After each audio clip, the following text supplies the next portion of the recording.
Hello there.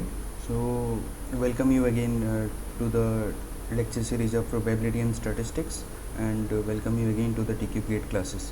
So, today, as I have solved one last problem in the previous lecture, I've told you about the conditional probability. So, today we are going to start with your conditional probability. Okay. So, before proceeding to the conditional probability, I'll give you a few examples, then I'll give you an informal definition, I'll say, okay, or a precise definition on the conditional probability. Okay, so the very first example I'll assume, let us say we are tossing a fair coin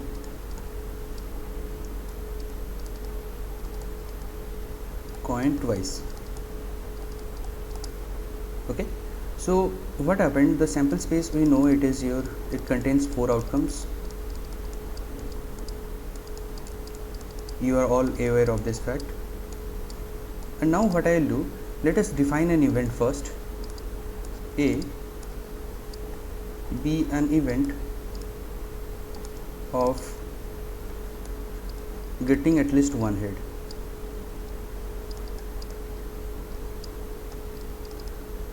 Okay, so this will correspond to what? This will correspond to 3 outcomes, which are your your HH, HT and TH, right? So now this A will contain the outcomes as your ST and TH, right? Now what I'll do, I'll just tell it, or I'll refer it as the restricted sample space, and from this event I will just assume another event, okay, and I'll treat this as the preceding event, right? So this will be your preceding event,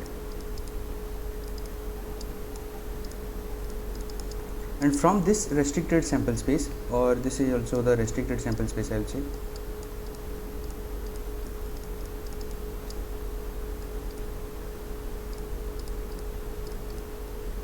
restricted sample space, I'll define another event. Okay, so now let us say, what is the probability of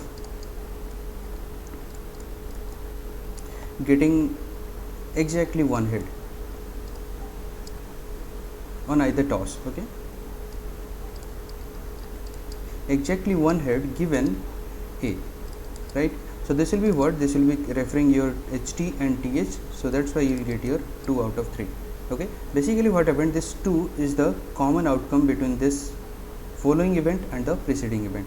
Okay, accordingly, if I'll say that probability of getting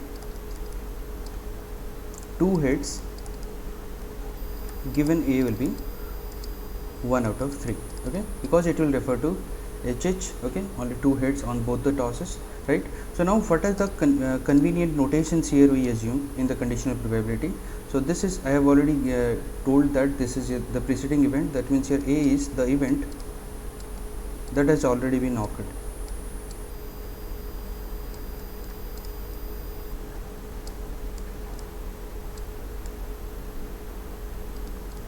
And this vertical bar, this is referred as the given that, and this, whatever the events you are taking, this and this one, these are called the following events.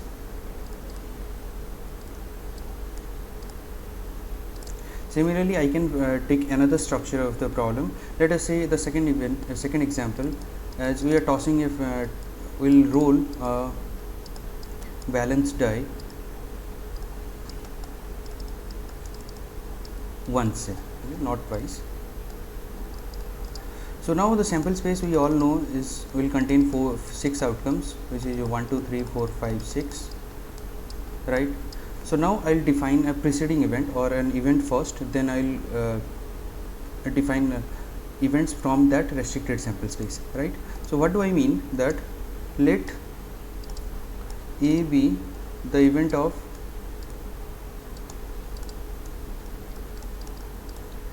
getting an even outcome. So that means what? From this sample space, I'll get the outcomes as your 2, 4 and 6, and here this is called the restricted sample space or the preceding event. Let us say now, what is the probability of getting 2 as an outcome, okay, given A? Will be what? 1 out of 3, right? So accordingly you have to deal with the conditional probability. So that means what, one of the event will be preceding event, like your A. Here also you have an event A, and we have to define an event with respect to this restricted sample space. Okay, so let us go for another example, or the different perspective of the conditional probability, right? So here what happened, see, I'll show you. So this is your example 3 we have. This is a different problem structure for the conditional probability. So let us say this is the sample space we have, and drawings will be done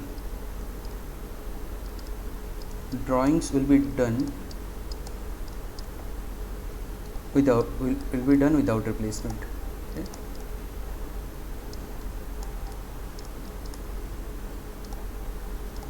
Okay, so from the sample space, if I draw one by one an apple or an orange, so let us say the second line here is referring to your first row,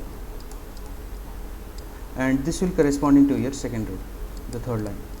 Okay, so from the sample space, if I'll draw an apple or an orange, so you'll have two choices, only one we are drawing. Okay, so that means you have two choices as your probability of getting an apple, and I am denoting this 1 for the first row. Okay, so let us say what will be the probability of getting an apple?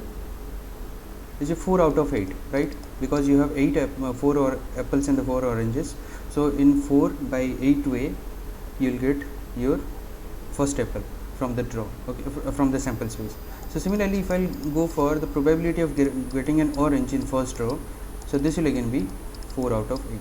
Okay, so this draw is done without replacement. That means whatever you are drawing from the sample space, it is not getting not keeping in back to the sample space. Okay, so that's why I have written here without replacement.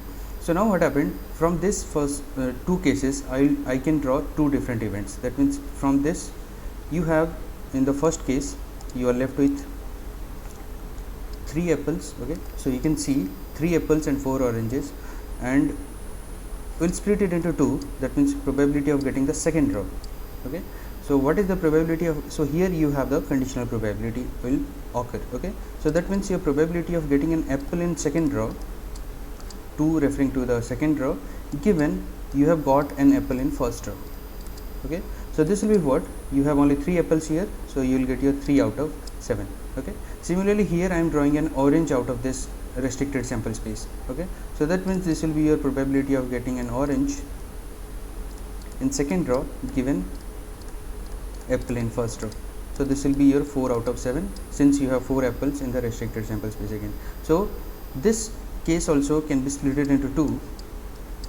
So that means this is your, I am directly writing all this fact, probability of getting second apple or the apple in second row given orange in first row.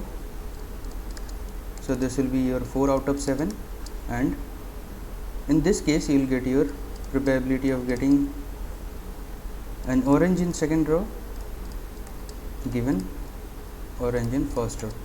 Okay, or first row is in orange. So this will be your 3 out of 7. I think this is a bit clear, the alternate the way of getting the conditional probability. Okay, so here what are the convention we have I have used, I will let you know here. So first one, here in the first row I have taken 1, that means that is referring to the first row as an apple or an orange. Okay, so only one I am referring here, that means getting a apple 1, that means it is referring the probability of getting an apple in first row. So what we can say for the second row, any one I will just write. Let us say your orange and orange in second row and apple in first row. Okay, so probability of getting an orange 2 and apple 1. So what do I mean? This is the probability of getting an orange in second row. So this is your draw, given that first row is an apple. Okay, so this I mean by all the notations I have used here. Okay, so now I'll give you the definition of the conditional probability. So conditional probability now.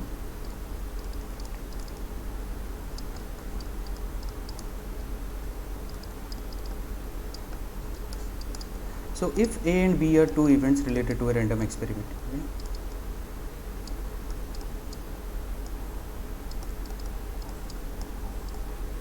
Two events of a random experiment, I'll say.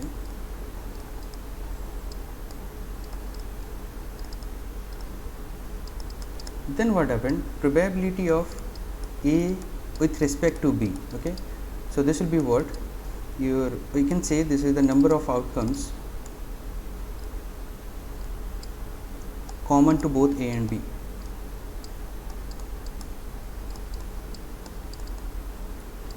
So that means what? From the restricted sample space of B, you are drawing the define the event A, okay? So that's why you are taking the outcomes from the B, okay?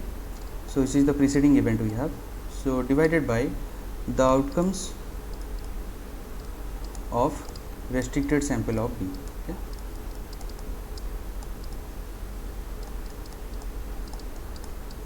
So as I will show you this one in the first slide I have discussed this one. So this is let us say this is the B you have.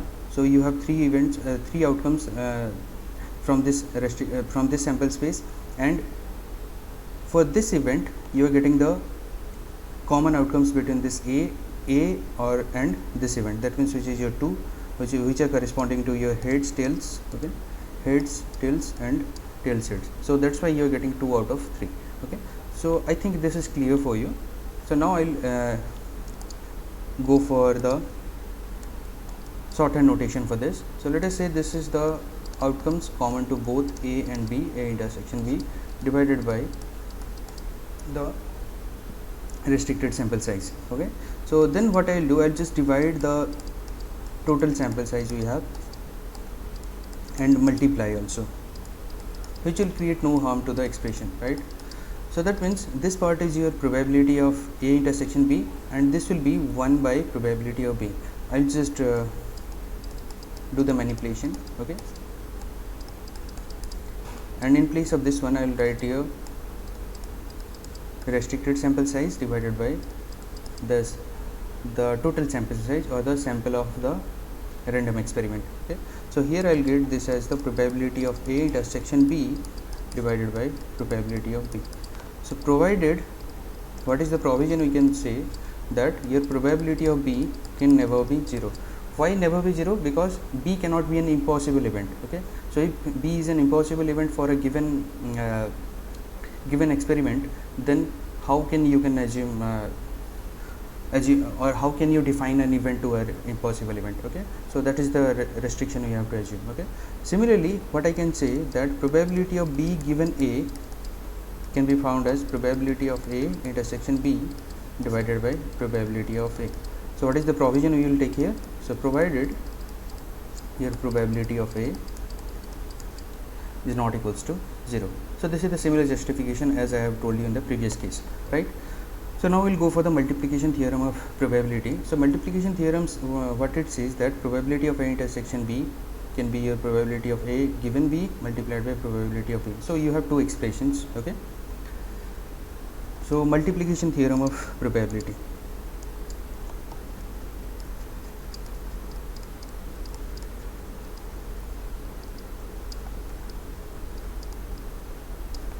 Of generally this is referred to a conditional probability, right?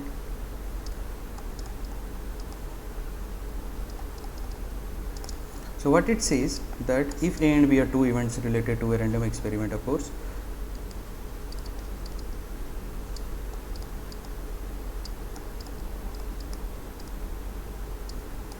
two events of a random experiment,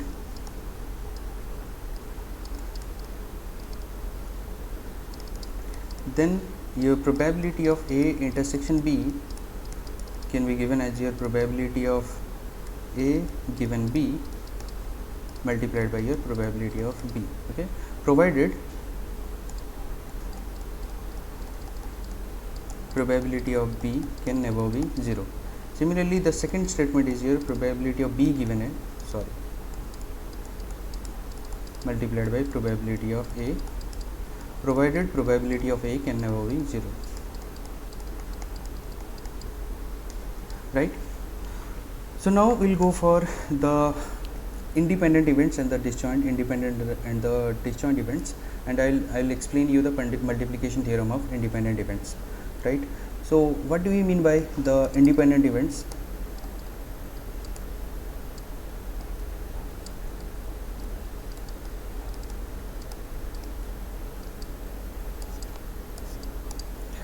So before proceeding to the specific definition of this one, I'll give you an example. So the very fair example is the tossing a coin, and we have also a lot more examples. Okay, so let us say, or else I'll take another example. Let us say okay, let us take this one. Okay, so toss a fair coin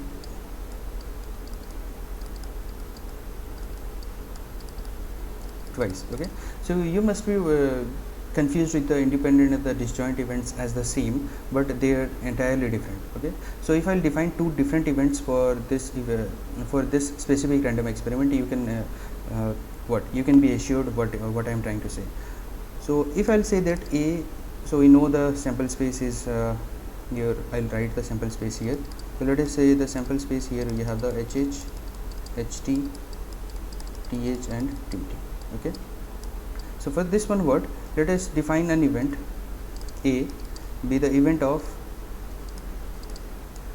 getting head on first toss. Okay,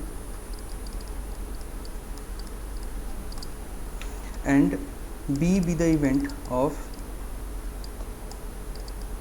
getting tail on second toss, right? So the first event A will refer to two outcomes HH and HT, whereas this second event will refer to your HT and TH. So A and B, A intersection B is what will contain contain an outcome which is your HT, heads and tails. Okay, so which is common to both the events, but these two are independent. Okay, so for independent events, you may have the common outcomes between two events. So whereas if I'll define another event, let us say your C, so I am just writing here, let us say here. Okay, so let us C be the event of getting again the head on first toss. Okay, and D be an event of getting tail on first toss. Okay, so now you can see that C intersection D is your empty set. Okay, so that's why these are called your disjoint or mutually exclusive events. So there will be no common outcome between two events, so that time you can say that two events are disjoint or mutually exclusive. Okay, and the probability of C intersection C union D will be your probability of C plus probability of D. Okay, so now we have to define this independent events. So for the independent events, what you can say,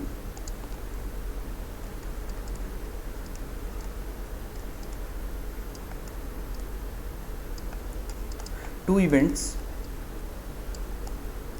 A and B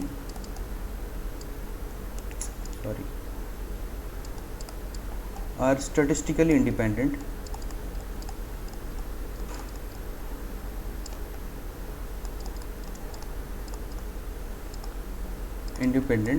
if probability of A given B equals to probability of A.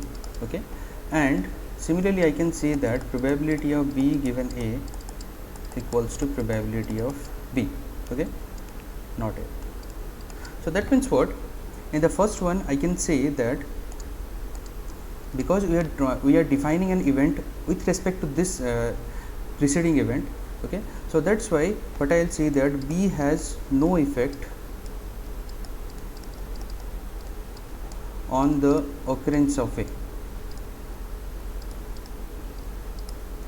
or A will get the probability same with respect to the sample space. The total sample space or the total number of exhaustive outcomes. Okay, similarly here I can say that A has no effect on the occurrence of B.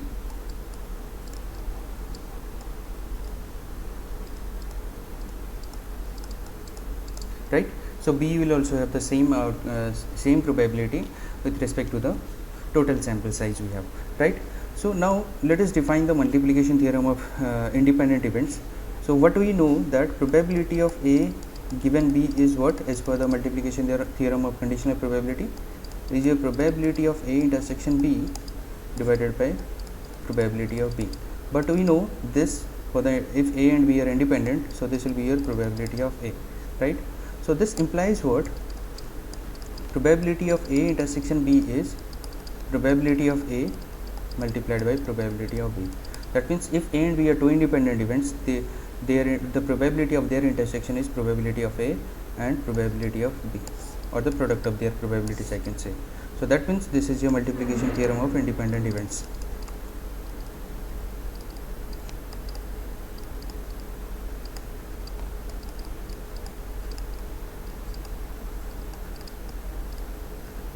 Okay, so now let's see or let's verify this one, how they are independent. I'll just refer this one. Okay, so for this event, probability of A intersection B, or A and B, okay, so probability of A intersection B is what, 1 out of 4, because it is corresponding to your HT only. Okay, so this equals to what is the probability of A and probability of B is your 1 by 2, okay, which is your 2 out of 4 for the first event and 2 out of 4 for the second event. So you will get so you have validated that A and B are independent. So in this way you have to take the validation while you are dealing with the independent events. Okay, so now we'll go for an example. Let us say this. Okay, so this one says a bag contains 17 coupons marked with your numbers 1 to 17. So these are only two examples I'll solve on the conditional probability today. In next class we'll solve the previous year questions. Okay, so you have the coupons numbered with 1 to 17, and two coupons are drawn one by one in succession. Okay, so one by one drawings are made. Okay, so what is the probability that the first draw is even and the second is odd without replacement? So there are conditions here, without replacement, and in the second question you have the second bit, the first draw is odd and the second is even with replacement. Okay, so before proceeding to the solution, without replacement will refer to your conditional probability.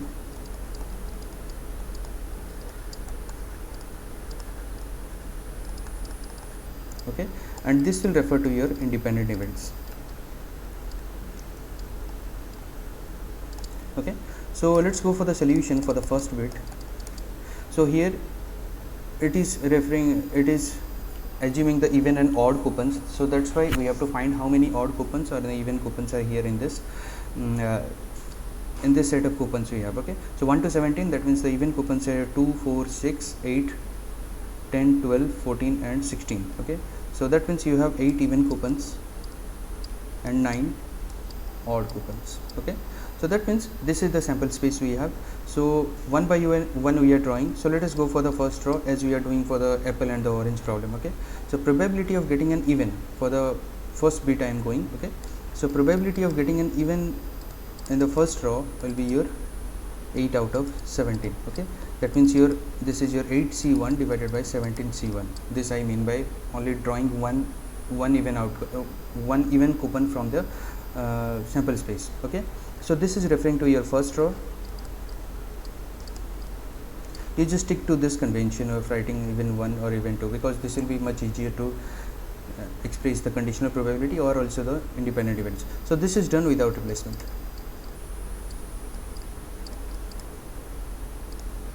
So the coupon is not kept back to the sample space. Now we'll go for the conditional probability. That means your probability of getting an odd in second draw, given an even in first draw. That means the first draw is an even. So this will be what? So you'll be left with only 7 even and 9 odd in the restricted sample space here.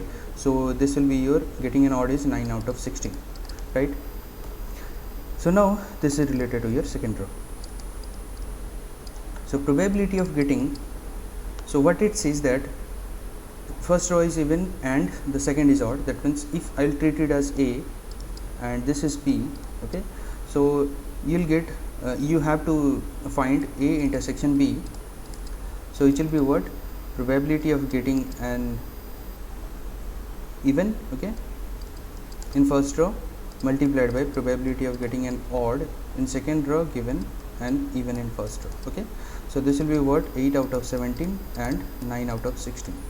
So it will be what? If I'll cancel out, I will get you 9 out of 34, okay. So you can write it in the decimal format if the question will be specified accordingly. If you have 2 decimal point of accuracy or 3 decimal points accuracy, so accordingly you have to deal with that, okay. So for the second bit, first row is odd and the second row is even with replacement, okay. So here you do not have the conditional probability, okay, so you do not impose any condition. So for the second bit,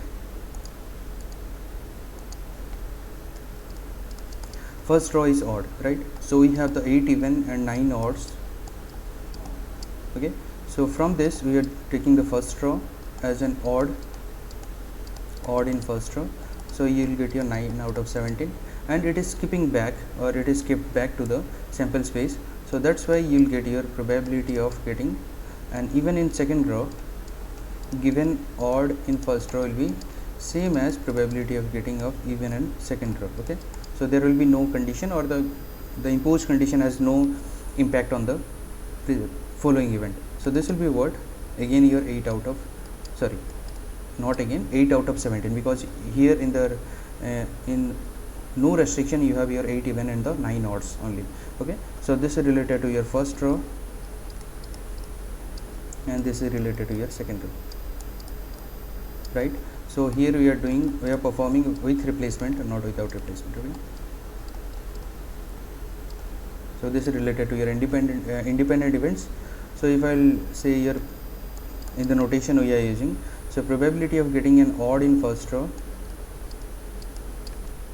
given intersection probability of getting as, or the second row is odd, second row is even. So this will be what?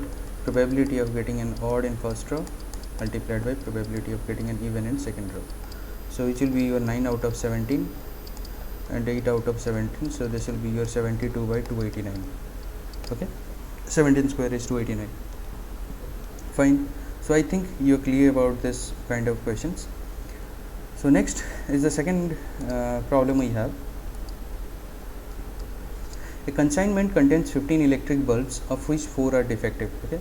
So you have 4 defective bulbs out of 15 and 11 non-defective. This is the first conclusion we are drawing from the first line or the given data, okay. The bulbs are chosen at random one by one without replacement related to your conditional probability, definitely, okay, and examined. Find the probability that the 9th bulb examined in the last defective, okay. So for the solution what you will do, you will go for the 9th draw. So you have previous 8 attempts,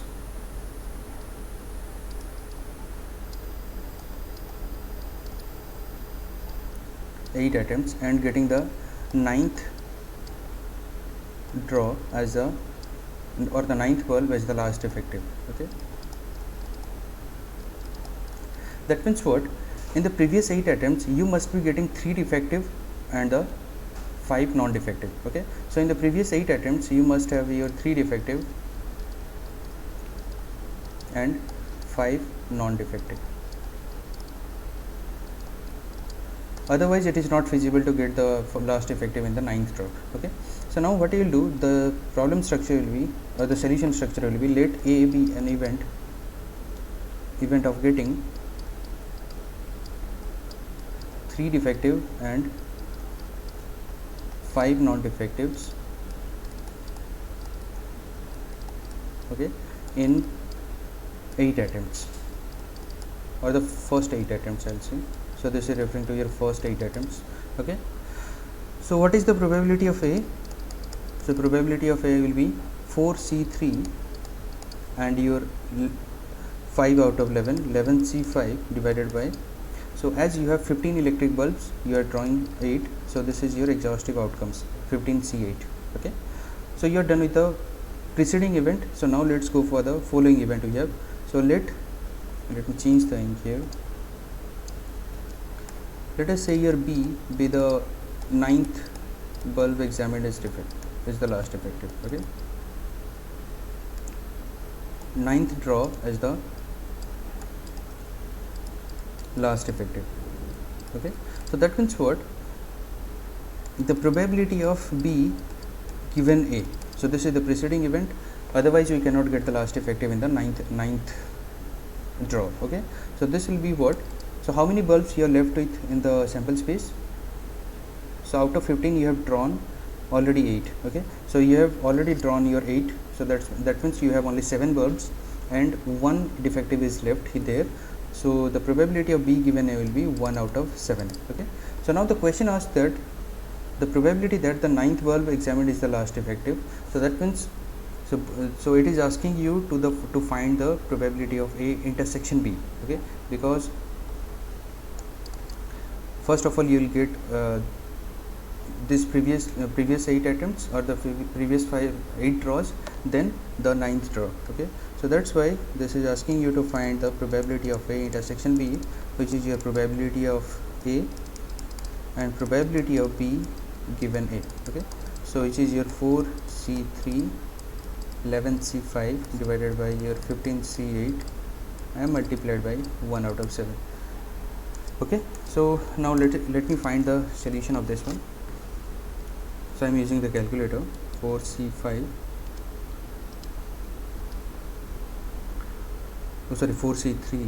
4C3 and 11C5 divided by your 15C8,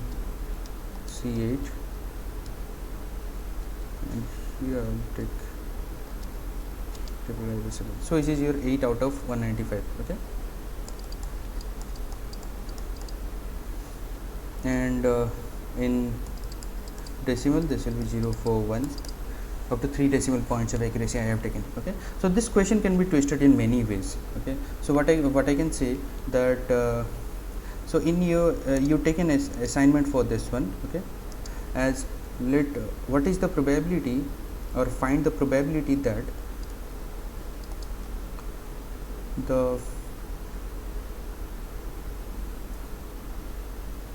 your fifth draw is the first effective.